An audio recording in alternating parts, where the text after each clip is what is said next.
Napakasarap na cheesy fruit salad na overloaded sa sangkap ang ating gagawin. Tara, simulan na natin.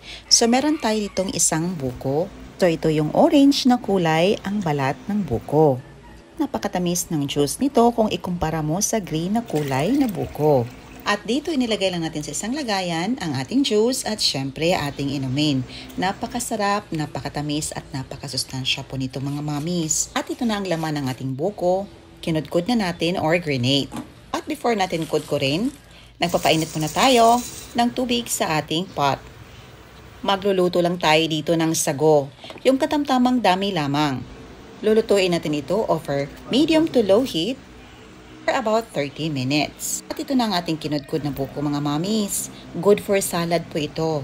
Meron tayo dito ang hinog sa puno at bagong harvest na papaya. Pakatamis nito kasi hinog sa puno. Siyempre, lagyan natin ang ating salad dito. Dito binabalatan lang natin at ating slice ng pa-cubes.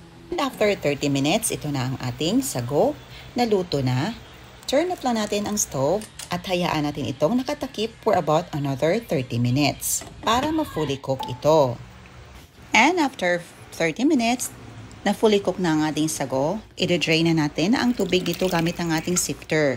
Ito na po ang ating kinudkod na buko mga mamis. Medyo madami-dami ito kasi medyo makapal ang ating buko na good for salad. So may texture ito at konting tigas. Ito talaga ang napakasarap gawing salad.